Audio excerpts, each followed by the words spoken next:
ప్రార్థన కొరకు మొదటి రాజుల గ్రంథము 18వ అధ్యాయము 31 వచనాలు.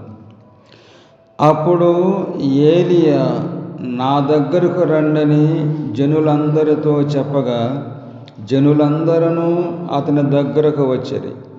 అతడు క్రింద పడద్రోయబడి ఉన్న యెహోవా బలిపీఠమును బాగుచేసి యెహోవా వాక్కు ప్రత్యక్షమై నీ నామము ఇశ్రాయేలగునని వాగ్దానము నొందిన యాకోబు సంతతి గోత్రముల లెక్క చొప్పున 12 రాళ్లను తీసుకొని ఆ రాళ్ల చేత యెహోవా నామమున ఒక బలిపీఠము కట్టించి దాని చుట్టూ 2 మానికల గింజలు పట్టినంత లోతుగా కందకం ఒకటి త్రవ్వించి చాలండి. ఇక చూస్తాము, సందర్భము మనకు తెలిసినటువంటిదే. అక్కడ ఇశ్రాయేలీయులు బయలుదేవతను పూజిస్తూ ఉన్నారు. బయలుదేవతలకు ఎక్కువ ప్రాధాన్యత ఉన్నది. కాబట్టి ఇక్కడ బయలుదేవత నిజమైన దేవుడా, యెహోవా నిజమైన దేవుడా అని చాలా క్లిష్టమైనటువంటి పరిస్థితులలో ఎదుర్కోవాల్సి వస్తుంది ఏలియా. ఎందుకంటే దేశమంతా కూడా బయలుదేవతనే పూజిస్తూ ఉన్నారు. ఈ బయలుదేవతను ఇశ్రాయేలీయులు పూజించడానికి కారకురాలు ఆహాబు భార్య అయినటువంటి యెజెబెలు. అప్పుడు ఏలియా నా దగ్గరకు రండని జనులందరితో చెప్పగా జనులందరూ అతని దగ్గరకు వచ్చిరి. అతడు క్రింద పడద్రోయబడి ఉన్న యెహోవా బలిపీఠమును బాగుచేసి, అక్కడ దేశంలో యెహోవా యొక్క బలిపీఠాన్ని కింద పడదోశారు. ఎందుకంటే ఈ బయలుదేవతకు వాళ్ళు ఎందుకు అంత ప్రాధాన్యత ఇచ్చారు? బయలుదేవతకు అంత ప్రాధాన్యత ఇవ్వాల్సిన అవసరం ఏమిటి? బయలుదేవతకు అంత విరోధమా యెహోవా అంటే? ఇశ్రాయేలీలే వాళ్ళు, మళ్ళా మొదటి నుంచి వాళ్ళకి యెహోవే దేవుడు. ఇప్పుడు యెహోవా యొక్క బలిపీఠాన్ని పడగొట్టారంట.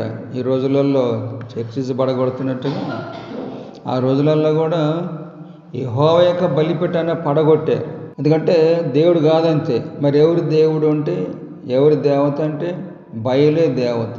అంత ప్రాధాన్యత ఎట్లొచ్చింది ఇజ్రాయేలులలో ఆ బయలు దేవతను పూజించేదంటే?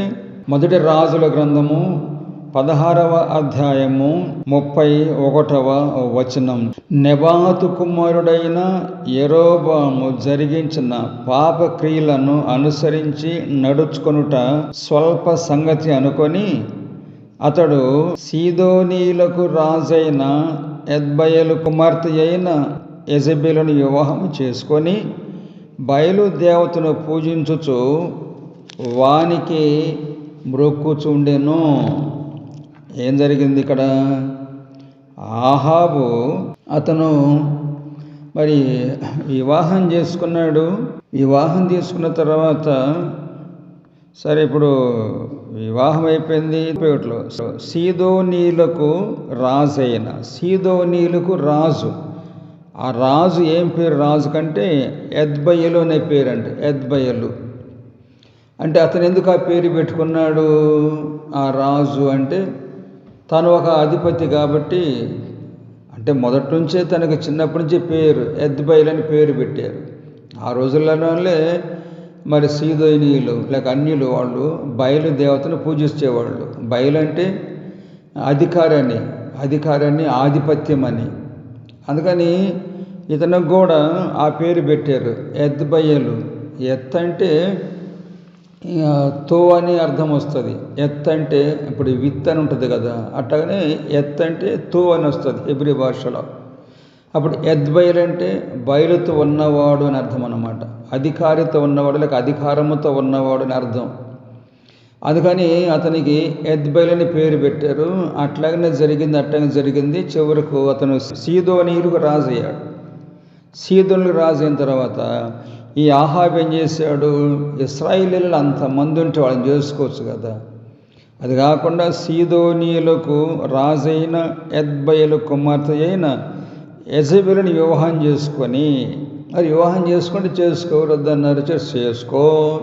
చేసుకున్న తర్వాత భార్యకు సంబంధించినటువంటి తండ్రి, భార్య యొక్క తండ్రి, ఆ తండ్రి పేరు ఎద్బయలు. అది తండ్రితో నీకేం పని, మీ మామతో ఏం పని నీకు? నువ్వు ఇశ్రాయేలీయుడివి. అయితే పెళ్లి చేసుకున్నంత మాత్రాన ఆ భార్య యొక్క తండ్రి ఎవరో, తండ్రి పేరేమిటో, ఆ తండ్రి పేరు నిలబెడతావు. ఆ నిలబెట్టి ఏం చేస్తున్నావు? అని ఎద్బయలు కాబట్టి మామ పేరు. అప్పుడు భార్య తరపున, అంటే భార్య కూడా అట్టాడిద్ది. భార్య ఎటువంటిదంటే తండ్రిని బట్టి ఎద్బయలు కదా తండ్రి పేరు. అందుకని భార్య కూడా, ఆమె కూడా చిన్నప్పటి నుంచి ఎద్బయలు ఎద్బయలు బయలు బయలు బయలు అనమాట. వాళ్ళ నాయన పేరే బయలు, దేవత పేరే పెట్టుకున్నాడు. ఇక ఆమె మనసులోంచి ఎందుకు తీసేసుకుంటుంది? పెళ్ళైన తర్వాత, ఆహాబుతో పెళ్ళైన తర్వాత అప్పుడైనా తీసుకుంటుందా? తీసుకునేది కాదు. తనలో ఉన్న బలమైనటువంటి విగ్రహారాధన, తనలో బలమైనటువంటి ఆ బయలు దేవతను తీసుకొచ్చి ఇశ్రాయేలీలకు రాజైనటువంటి ఆహాబుకు బాగా నూరు పోసింది. అప్పుడు ఆహాబు ఏమయ్యాడు? భార్యను చేర్చుకొని భార్యలో ఉన్నటువంటి తండ్రి, ఆ తండ్రిలో ఉన్నటువంటి ఆ బయలును పూజిస్తూ, ఇప్పుడు యెహోవా లేడంట. యెహోవా లేడు, యెహోవా బలిపెట్టాలి మొత్తం కొట్టేపించింది ఆమె. భార్య వల్లనే భార్య కొట్టేస్తుంటే ఈయన భర్త చూస్తూనే ఉన్నాడు, ఆహాబు చూస్తూనే ఉన్నాడు. భార్యది ఎక్కువైపోయింది, విగ్రహారాధకులు ఎక్కువైపోయింది, బయలు దేవతను ఎక్కువైపోయింది పూజించడం. సరే చేసుకో, యెహోవా బలిపెట్టడానికి పడగొడతావా? పడగొట్టారు. ఇప్పుడు జరుగుతుంది. ఇప్పుడు ఏలియా వచ్చాడు, ఇజ్రాయేల్ అందరూ పిలిపించి 2 తలంపుల మీద ఎందుకుంటారు మీరు? అటు ఇటు చూడండి, అటు బయలా లేకపోతే ఇటు యెహోవా అని వాళ్ళని తీసుకొచ్చి ఏం చేస్తాడంట? ఇప్పుడు చూద్దాం. ఇక్కడ 1 రాజుల 18వ అధ్యాయము 30 వచనం. అప్పుడు ఏలియా, నా దగ్గరకు రండని జనులందరితో చెప్పగా జనులందరూ అతని దగ్గరకు వచ్చారు. అతడు క్రింద పడద్రోయబడి ఉన్న యెహోవా బలిపీఠమును బాగుచేసి, యెహోవా వాక్కు ప్రత్యక్షమై నీ నామము ఇశ్రాయేలగునని వాగ్దానము నొందిన యాకోబు సంతతి గోత్రముల లెక్క చొప్పున 12 రాళ్లను తీసుకున్నాడు. 12 రాళ్లను తీసుకొని ఏం చేశాడు? ఆ రాళ్ల చేత యెహోవా నామమున ఒక బలిపీఠము కట్టించాడు.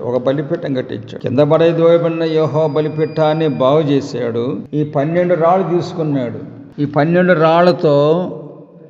రాళ్ల చేత యెహోవా నామమున ఒక బలిపీఠం కట్టించి దాని చుట్టూ 2 మానికల గింజలు పట్టునంత లోతుగా కందకము కూడా త్రవ్వించి కట్టెలను క్రమముగా పేల్చి ఎద్దును తునకలుగా కోసి చేస్తామండి దాన్ని. ఇప్పుడు ఆ 12 రాళ్ళు 12 గోత్రీకులకు అది గుర్తయినప్పుడు, మరి ఆ 12 రాళ్ల గురించి ఇంత వివరంగా చెప్పాలి, ఇంత పెద్దగా చెప్పాలనా? ఏం చెప్పాడు? ఎంత పెద్దగా చెప్తున్నాడు ఇక్కడ 31వ వచనంలో.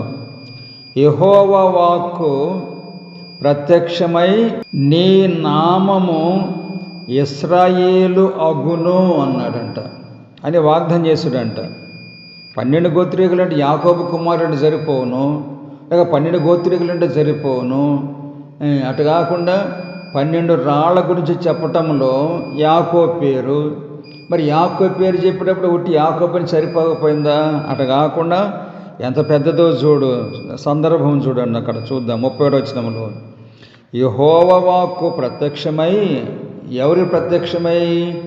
యాకోబుకు ప్రత్యక్షమైంది యెహోవా వాక్కు. యెహోవా వాక్కు యాకోబు ప్రత్యక్షమై ఏం చెప్పాడంట?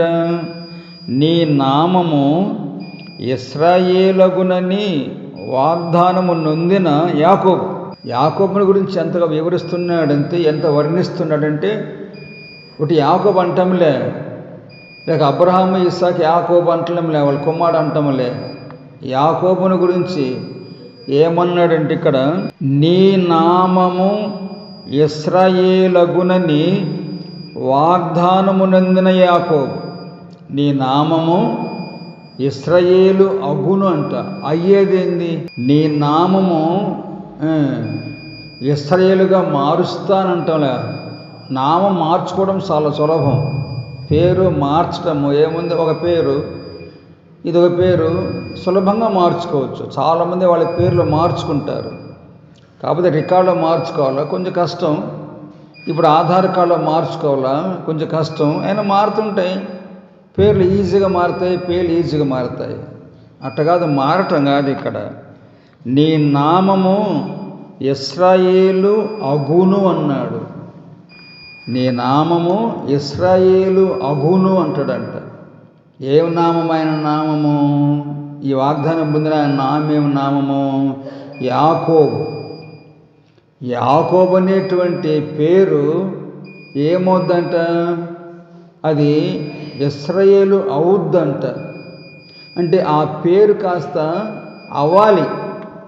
ఇప్పుడు ఎసుట్లో బియ్యం వేసినాము, ఎసుట్లో బియ్యం వేస్తే బియ్యంగా ఉంటే ఎట్లాగా? ఆ బియ్యం కాస్త ఏమవ్వాలంటే ఉడికి అన్నం కావాలా. కాబట్టి ఇప్పుడు ఊరికి అటు పేరు మార్చడం కాదు. బియ్యం తీసేసి ఎసుట్లో ఉన్న బియ్యం పక్కన పెట్టేసేసి ఆ ఎసుట్లో అన్నం వేసి ఇది అన్నం అంటే కాదు. ఎసురులో బియ్యం వేయాల, ఆ బియ్యం కాస్త మారాల, ఆ బియ్యం కాస్త మారి అన్నముగా తయారు కావాలి. ఇక్కడ ఏలియా చాలా బాగా చక్కగా ధ్యానించినవాడు కాబట్టి, యాకోబును ఇశ్రాయేలును చక్కగా ధ్యానించాడు కాబట్టి ఆ మాట పలకగలుగుతున్నాడు. ఏ మాట? నీ నామము ఇశ్రాయేలగునని వాగ్దానమునందున యాకోబు సంతతి గోత్రముల లెక్క చొప్పునంట. ఒట్టి యాకోబు కాదు, నీ నామము ఇశ్రాయేలు అగును. ఎట్టవుతుంది? ఇశ్రాయేలు ఎట్టవుతుంది? సరే అవుతుంది. సరే ఇప్పుడు నీ నామము ఇశ్రాయేలు అవుతుంది, అప్పుడు ఆయనకు ఇశ్రాయేలు అని పేరు అవ్వాలి. అయితేనే అది అన్నం, అది అయితేనే అది భోజనం. కాకపోతే బియ్యమే. కాబట్టి అవ్వాలన్నమాట, మార్పు చెందాలి.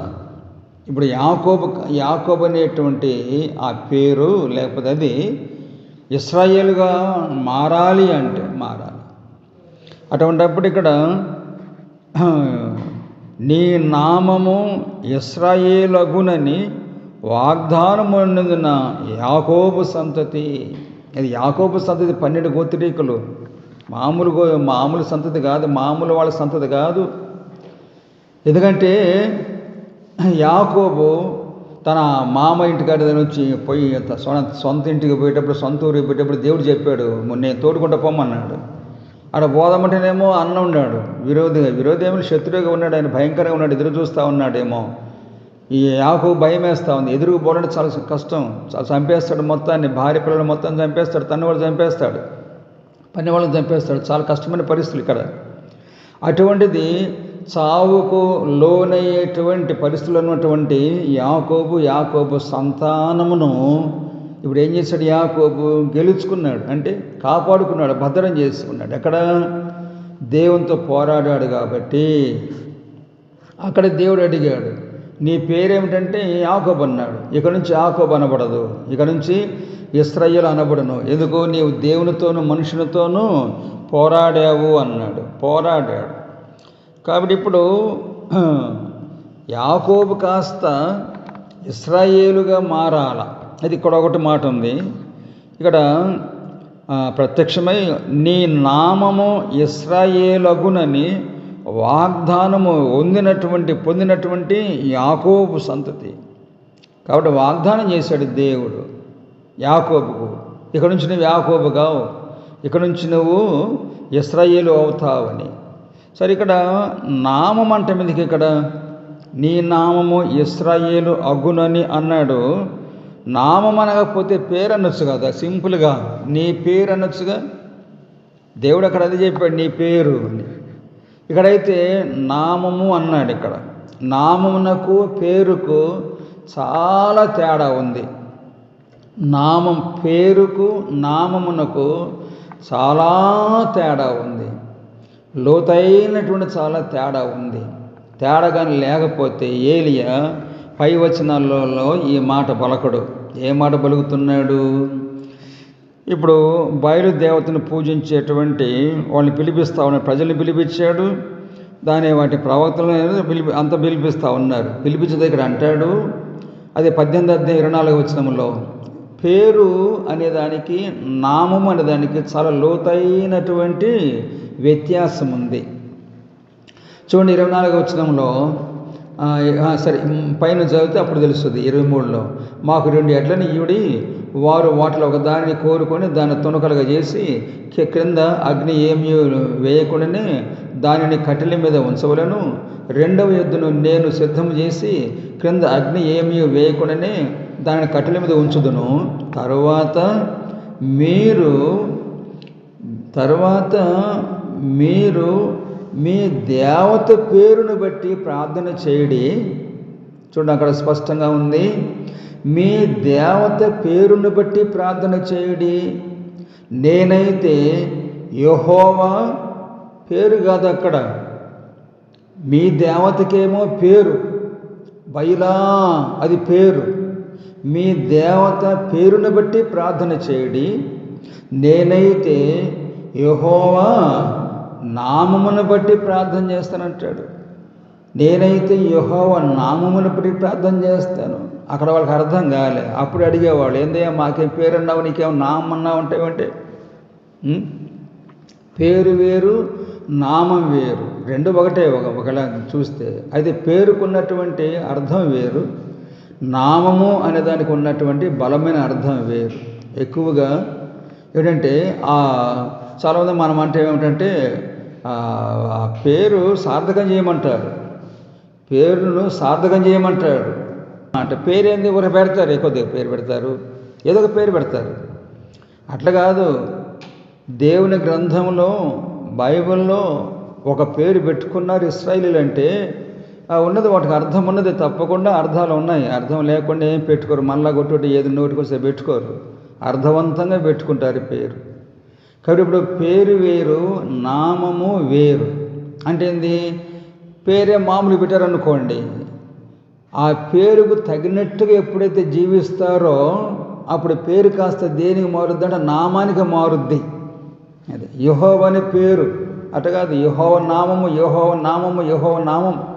అంటే యెహోవా అంటే ఉన్నవాడు అన్నవాడు అంతే. ఒకటి మామూలు పేరు కాదు, అయింది నోటికి వచ్చిన పేరు కాదు. యేసు అంటే అది పేరు కాదు, అది యేసు నామము అని ఉంది. యేసు నామమున పేరు వేరు, నామం వేరు.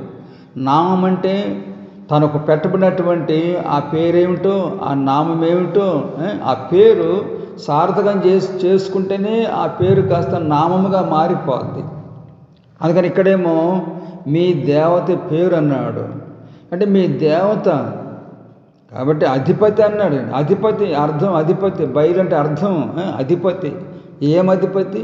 పేరేమో అధిపతి. ఎక్కడ అధిపతి? ఇప్పుడు చూద్దాం, అధిపతి కాదా చూద్దాం అన్నట్టుగా సవాలుగా ఉన్నాడు ఇక్కడ ఏలియా. అయితే యెహోవా మాత్రము అది పేరే, అది పేరు కాదు, అది నామము. యెహోవా నామం అంతే సార్థకం చేస్తాడు. మన దేవుడు జీవం గల దేవుడు, పట్టుదల గలవాడు, బలం గలవాడు. ఏదంటే అది చేస్తాడంతే. యేసు అంటే అర్థము రక్షిస్తాడంతే. క్రీస్తు అంటే అర్థము అభిషేకుడు అంతే, అభిషేకిస్తాడంతే అంతే. కాబట్టి నామం అంటే ఒక పైన పెట్టుకుందే, అది దాన్ని నెరవేర్చలేరు. అది నెరవేరిస్తే మాత్రం అది నామం అయిపోద్ది.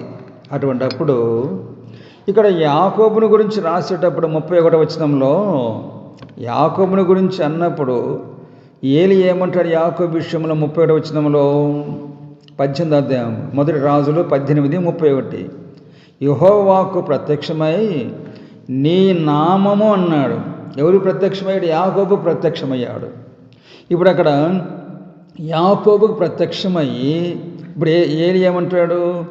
నీ నామము ఇశ్రాయేలగునని అంటాడంట. అంటే ఇప్పుడు యాకోబు యొక్క నామము మోసగాడని అర్థం. మోసగాడని అర్థమైనప్పుడు తను మోసగాడు అనిపించుకున్నాడు. చేసినా చేయకపోయినా అది వేరే సంగతి, తర్వాత చూడవచ్చు. ఈ యాకోబు అనే పేరును సార్థకం చేసినట్టుగా ఉన్నాడు. వాళ్ళ తమ్ముడు అన్నాడు, వాళ్ళ మామ అన్నాడు, వాళ్ళ అన్న అన్నాడు, వాళ్ళ మామ అన్నాడు, మోసం చేసావని. ఇప్పుడు పేరు కాస్త ఏమైందంటే అది యాకోబు అనే పేరు కాస్త నామముగా మారిపోయింది.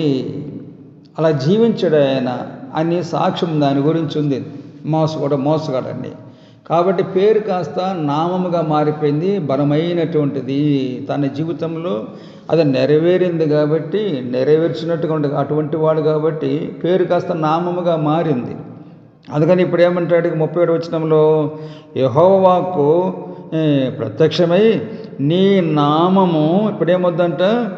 ఇశ్రాయేలు అనబడును. ఇశ్రాయేలు అనబడును. కాబట్టి ఇప్పుడు నువ్వు మోసగాడిగా ఉండవు, వాళ్ళ చేత వీళ్ళ చేత మోసగాడు అనిపించుకోవు. ఇప్పుడు నీ నామం ఎటువంటిదంటే ఇశ్రాయేలు అనబడును అన్నాడు. అంటే ఇశ్రాయేలు అంటే అర్థం ఏమిటి? దేవునితో పోరాడిన వాడు అని అర్థం, దేవునితో మనుషులతో పోరాడిన వాడు అని అర్థం. అటువంటిది. కాబట్టి ఇప్పుడు దేవునితో పోరాడా లేదా?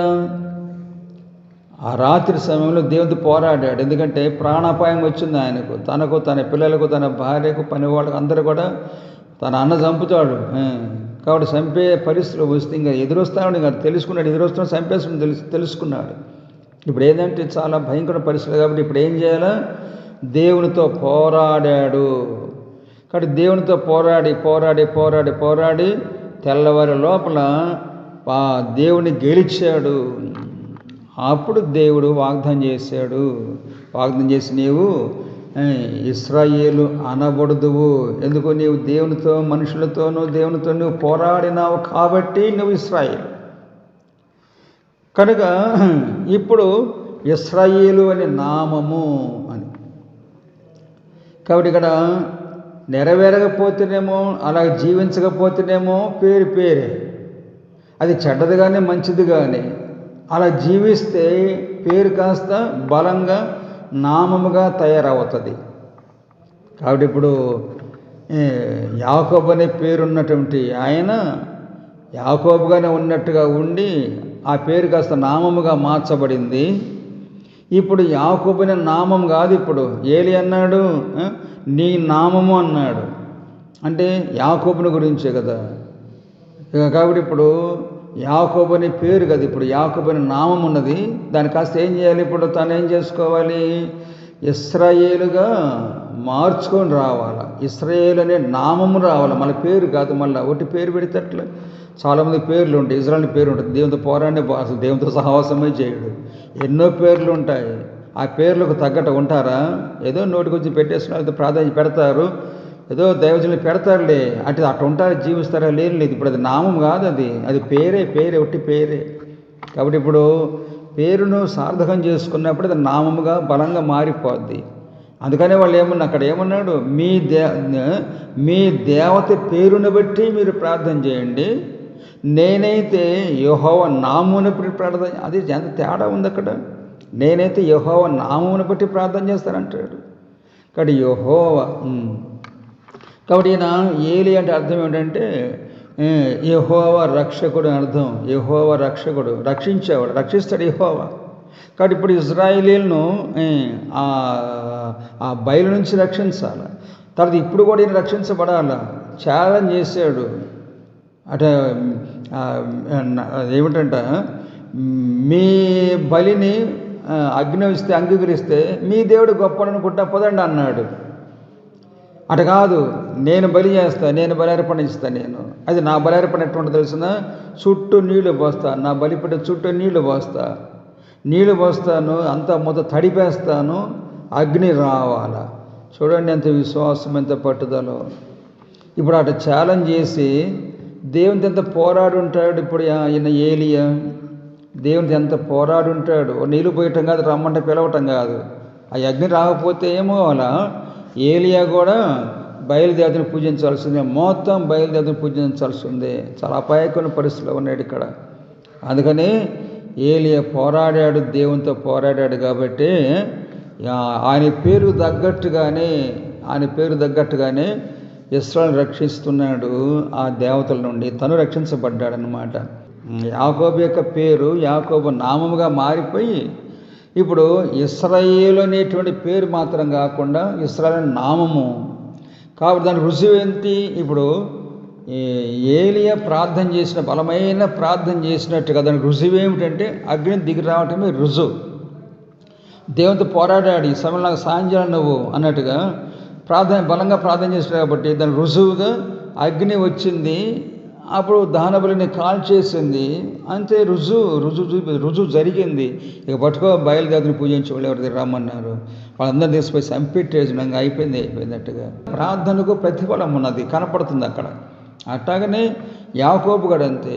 యాకోబు ఎప్పుడు తన నామాన్ని ఇలాగా అవుద్దంట, ఇజ్రాయేల్ అవుతుంది అన్నాడు, ఇజ్రాయేల్గా అయ్యేటట్టుగా చేసుకున్నాడు యాకోబు. ఎందుకు?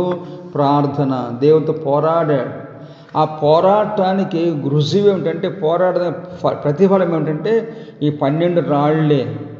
యాకోబు దేవునితో పోరాడినందుకు, ఇజ్రాయేలు అని అనిపించుకున్నందుకు రుజువేంది అంటే ఆ 12 రాళ్ళు, 12 గోత్రీకులు చనిపోలే, ఏసే ఉచితులు చనిపోలే. కాబట్టి మనం చేసే ప్రార్థనకు రుజువు కనపడాలన్నమాట. మనం చేసే ప్రార్థనకు రుజువు కొంచెమైనా కనపడితే, అబ్బా నా ప్రార్థన దేవుడు ఆలకించాడు, నా పక్షాన దేవుడు ఉన్నాడని సంతోషం ఉంటుంది మనకు. ఎంత సంతోషం ఉంటుందో. కాబట్టి ఇక్కడ ఒక్కోసారి కష్టమైన పరిస్థితులు, క్లిష్టమైన పరిస్థితులు వస్తూ ఉంటాయి. యాకోబుది అపాయకరమైన పరిస్థితి.